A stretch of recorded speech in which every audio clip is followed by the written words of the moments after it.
think there's something I skipped, Stephen, as well. I want to talk about. I think it was 2005 marathon. Yes, London Marathon. I've got my little running stormtrooper down there. That wasn't a full TK kit, was it? It's yes. Yep, my full TK except the running shoes. So I may be mad, but I'm not crazy. Yeah, full TK, and basically, again, it goes back to saying about the international aspect and getting to meet people. When I first joined the club, obviously, I joined the forum. Hi, I'm Steve. I live in London. Would be great to meet some of you guys. I met up with two guys, Leon Clarence and Lee Mars in Shaftesbury Avenue at Forbidden Planet, just to say hello, learn a bit more about the club. Chatting to the guys, saying, look, I'm doing the London Marathon soon. I was thinking about doing it in the Stormtrooper, but I don't know, is that crazy? Is it too much? And Leon said, no, I did the New York Marathon back in November. He used to work out there. He was on secondment out there, and he said, "Oh, yeah, I sort of slightly modified my costumes to make it easier to move." And he very kindly lent me his costume that April. Yeah, didn't know me from Adam. Came around to my house, lent me the costume, and I went out and did the marathon. And then a few days later, I flew out to Celebration 3.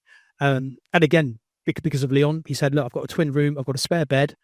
If you fancy coming, come on out, join me. There's a few other UKG guys are going to be out there. It'll be a blast." And like I say, we were, relative strangers. And it was just fantastic. So that gave me the impetus to go, okay, let's do the marathon. I got around it. Weirdly, I met another guy in a Stormtrooper costume, also doing the marathon, not Garrison. I don't think he ever did join. I did try to get him to join. And so, we crossed the finish line together. He's never worn a TK outfit again, that guy. He thought, oh, no. What? You say that. In 2008, I did it again. And this time in my costume that I modified. I met another Stormtrooper on the route, and we got to the 8. It was the same guy. No, was he? Yeah, but he was still doing it for 3 years earlier. He hadn't finished. What's the difference? It was the same guy. It was, it's phenomenal. But an amazing experience. Raised a lot of money for charity. Your charity was, Steve? It was the first time. It was Get Kids Going, and Whiz Kids. So basically, it's a wheelchair charity for wheelchair-bound children. Then the next couple of times I did 2008 and 2010 for Make-A-Wish Foundation. Yeah, and that's the photo we've got here of you with Make-A-Wish. And was that directly linked to the Legion, with Make-A-Wish being such a big charity for us? I was going to say, because we were in partnership with them. We've done a lot of stuff for them in the past, both in terms of fundraising, but also in terms of granting wishes. Obviously, a lot of poorly children, for whatever reason, they want to be Darth Vader or Luke Skywalker or R2-D2, or they're Star Wars fans. They're kids. They love Star Wars. So we will always bend over backwards to make sure we can deliver whatever we get a call from people like them or the Starlight Foundation to help them on their wish making activities. Excellent. Right, you spoke briefly there about the DVDs that were being made at Celebration. Now I know that you have a little hoard of DVDs, Steve, that are also quite. I've kept them up. That also tell a history of the Garrison. Yes, we've got lots of DVDs. Do you want to start at the beginning? Yeah, I mean, there was the first one was Ministry of Mayhem. That's basically, for those today, it was a Saturday morning kids TV show. And again, it was before my time. But again, I think it was all tied in with getting the hype for episode 3 coming out. So again, I think they just opened the show. There's all smoke and lights going there. Suddenly stormtroopers, run into the camera, and they sort of appear throughout the show. They interact with some of the guests. And again, just add a bit of pizzazz to proceedings. That was fantastic. Then we had a couple DVDs made by some very talented UK Garrison members. This particular one by Pete Phillips. You can see in here, so we've got like 3 sort of DVDs and a little booklet. These have got all sorts of stuff on there, photographs, videos. Because again, we had the world's media filming us. We were on so many news programs. I collected a load of newspaper clippings. We were everywhere. It was nice for an event like that to have a real sort of keepsake. I don't have them to hand, but we also got some special challenge coins made up as well. like huge, like medallion size challenge coins, and obviously t-shirts, all sorts of merchandise to commemorate doing such an amazing event. Then we got things like heroes and villains, where again we do like charity appearances. And again, obviously, for whatever reason, people love Darth Vader and Stormtroopers, but again, we are bad guys doing good, so I guess that's why we get the call. Then we've also got this thing called Trooping 101, and that was basically a DVD where we went up to somewhere in Lancashire, a barracks in Lancashire, to have a regimental sergeant major give us some drill training. And you may wonder, why on earth do we want drill training? This was in the summer of 2006. And we basically had a call from Lucasfilm. The whole Legion had a call saying, we want to see you guys marching in costume. Can you submit videos of those who are interested? I can't tell you anything about it, but get those videos to come in, and we'll tell you later on. So basically, we did a whole day sort of training, a lot of drill, parading around, and then we videoed ourselves marching individually, sent them off, and it was basically an audition tape for the Rose Parade, because George Lucas was going to be the Grand Marshal in January 1st, 2007. And legend has it that having seen us on the red carpet at the episode 3 premiere, seeing just 40 of us, when he got made the Grand Marshal, we thought, wouldn't it be fantastic if I could have 200 stormtroopers marching in the parade? So they asked people across the Legion to audition basically. That's what that the DVD was for. Then we also got another one for Celebration Europe in Germany that was done. And again, it's just a memento. Like, we've all got photographs ourselves, and we just sort of pulled them all together, put them onto a DVD. And there's video clips of us. We paraded around, all the props and stuff around Essen. I think at one point we even had Carrie Fisher and her dog Gary tag on at the end of the parade, which was quite good fun.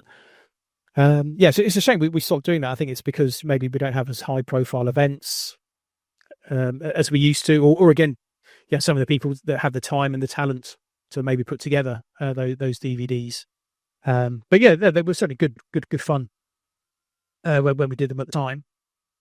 And it's nice to sort of get them out every now and again and watch them and get a bit nostalgic and teary eyed.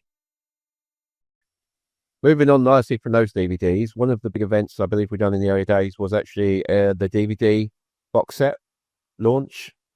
Oh, yes. When they brought out the complete Star Wars saga, or complete at the time, back in 2011, they did a Blu-ray box set, all the movies, all the behind-the-scenes documentaries, and various other bits and pieces. We did a massive launch spread over several days in central London. Again, working with Lucasfilm. They had a few ideas of what they wanted us to do, go to some iconic locations. Yep.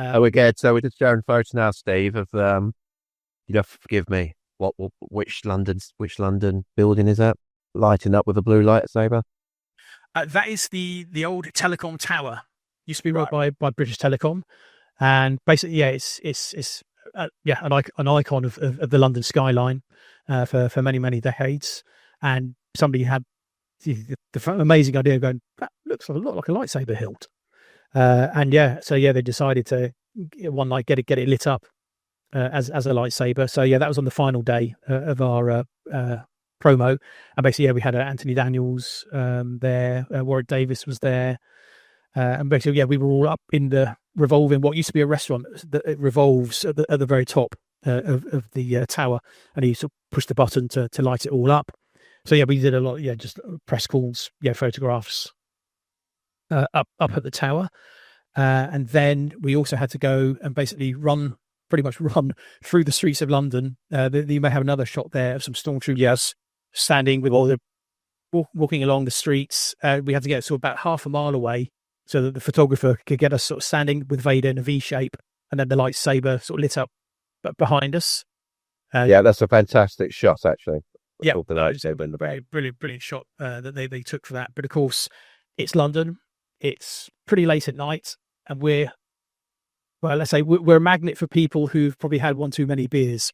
So we had an awful lot of crew with us to look out for us, and we were sort of pegging it past all these pubs, hoping that nobody would notice us or look out the window and see what's going on. They're going to pile out. We're going to find out. We had a few people sort of do a double take and then look back at their beer. And, what's in this? But no, everyone was well It's time behaved. to go home, lads. Yeah. And there's a photo here of you handing one of the box sets to a gentleman. Is there a story behind that?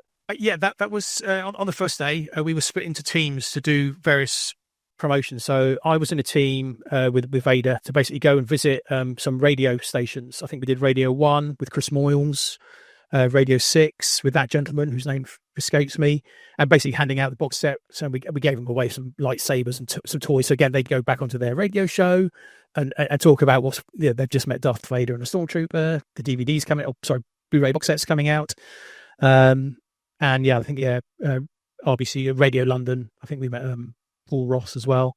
Whilst I was doing that, some of the other guys were going to be doing some filming on the London Underground. There's a disused train station at Charing Cross that they use for movies and TV shows. So it's no longer part of the live network. So they were doing a shoot down there, and again, just stormtroopers mingling with members of the public, waiting to get on a tube. Then pictures of them on the tube. It's just typical, iconic. Oh, that's London. Shot, and again they parading around Trafalgar Square as well. And that squad also went to St James's Park because the PR agency had a great idea of sort of doing a changing of the guard. So what they basically wanted was, stormtroopers and Vader marching one way, and then your traditional guards, the red tunics, Busby hats, coming down the other way in their ceremonial gear. Obviously, we couldn't use the real military, so that they had a load of extras in these poorly fitting, not particularly great, but you could tell. Oh, okay, they're meant to be soldiers, like you see, trooping the colour, changing the guard in their ceremonial dress. Now, because I've got a friend at the time who worked in the Royal Parks Police, I had asked her, this is what we're going to be doing. Are there any rules, regulations? Obviously, we're in London, we're carrying our blasters. Are there any rules? So, she let me know, there are some rules. There are things that make sure the PR agency has informed people of what you're doing while you're there. Because there is, I think it's the 1894 Uniforms Act that says unless you've been in the military, you're not supposed to wear a military uniform and impersonate military personnel, particularly within the bounds of a royal park. Now, St James's Park is a royal park. They got into a little bit of trouble for that. I mean, obviously you do, if you ask permission beforehand, they'd see what we're doing, and it would have been okay. But the thing is, apparently, a member of the public rang in saying, "I've seen some sort of weird looking guys. They've got this weird body armor and carrying guns in St James's Park." So of course they've called the police. Now, given that where St James's Park is, you've got several royal households, you've got many government buildings, including the home of the Prime Minister. You've got Horse Guards Parade, a barracks just down the road on Birdcage Walk. So it's a very sensitive area. So when someone says, "Oh, there's men with guns and body armor walking around the park," and no one knows who we are and why we're there, you're going to get a lot of people with a lot of guns coming to our location very quickly. And the first armed response unit turned up, chatted to Steve Smith, who's the event coordinator, and finding out what was going on there. And once they realised what was going on, they sort of smiled, had a laugh, even had some photos with the guys, but they did have to call it in to say, everyone else can, don't worry, you can stand down. And Steve did ask, just out of interest, who would have turned up? And he said, we had about 4 Met Police armed response. We had MOD military police and Royal Protection Squad officers, all armed, all on their way to find out what exactly you guys were up to. So, it's a lesson learned of making sure whenever you do an event that you've dotted the I's and crossed the T's. To the I's, go on. And it's going to be close. Could have been close. We could have lost you there, Stephen. Could have lost you. Really messy, but it was a. So it's 2011. 2011, yeah, long time ago. Yeah. Right, so just moving on a couple of years. Caravan of the Force, 2013. Yes, that was something that Jedi News, who have a podcast, there's James Burns, Mark Newbold, and the team. They were basically doing a promo in the lead up to Celebration Europe in Germany, and basically their caravan was basically, it was a 2-car convoy. They had Jeremy Bullock and his wife Maureen on board, and they were basically visiting sort of famous iconic locations and conventions in the lead up to going across to Germany. And they sort of met garrisons in the UK, France, Belgium, and then finally Germany. And obviously being in UK, the home of Elstree Studios, the home of the original Star Wars trilogy. And that's just the picture we've got at the moment. That's why I want to talk about, Steve. It's a picture of Jeremy. I just wanted to touch on as well what Jeremy meant to the UK Garrison and how he used to work with us. Wonderful, wonderful man. I mean, I first met him way back in, I think, 1997 at a very, and he was the only Star Wars celebrity at this convention. It was very, very small, a little village called Ivy Bridge in Devon in the West Country. And I've met him many years since at conventions. Him and Maureen as well have always been huge fans of ours. They've always given us a lot of time. Yeah, we all absolutely love Jeremy. I know the Legion people got together and made a Boba Fett costume for him. I think back in 2009 at the National Space Centre, he came out and trooped with us in his costume for the first time, surprising his fellow sort of Star Wars signers. I think Dave Prowse and Warwick Davis were all there. So, what's this Boba Fett sort of hanging around me for? Go away. And they, of course, removed the helmet, and it was Jeremy. And he's since done that a few times over the years. So he's a Legion favourite. Yeah, very, very, very sad when we lost him. Moving on to 2014, Royal British Legion event. Yes, we've been working with them for a while. They're a charity that look after ex-service personnel. Given the Garrison and indeed the Legion have many members who are serving and ex-military. It was a charity that we wanted to support. So we've done a lot of fundraising events with them and for them. And we were fortunate enough to go to their headquarters in London in 2014. And we had 3 troopers do a check presentation for the charity. The first one of many. And we've raised probably about 45-50 grand over the years, specifically for the Royal British Legion. And they obviously they're always very, very, very grateful for the money that we raised for them. And it was just nice to actually go to their HQ and meet the staff who organise a lot of the events that we also attend to help them raise some of those funds. It's nice to give something back, and it means a lot to our members as well. To be able to be seen to be doing that for a lot of our friends who have served. Yep. Would you say it's one of the most important charities the UK Garrison has represented over the years? It's certainly one of the most well known, one of the biggest ones. I mean, there are lots of others. So we've touched on Make a Wish. There's lots of smaller, more local charities. So I was also going to ask, when did our relationship with the Henry Allen Trust start, and how did that come about? That one, and I know it's going back a few years now. It was quite a long time ago now.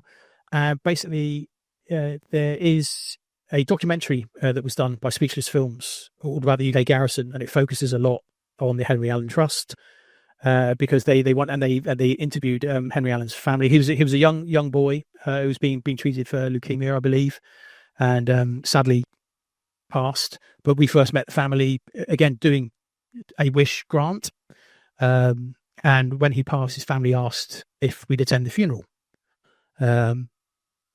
So that's how we first got introduced to them. So a bit emotional, but and it's through them. They built a charitable fund in his memory, and ever since then we've attended any fundraisers that they do directly. Fates and various gala balls, special events for them. And any money that we raise from certain other events every year, we will always give a proportion of that to the Henry Allen Trust. We developed a very, very strong relationship with this family.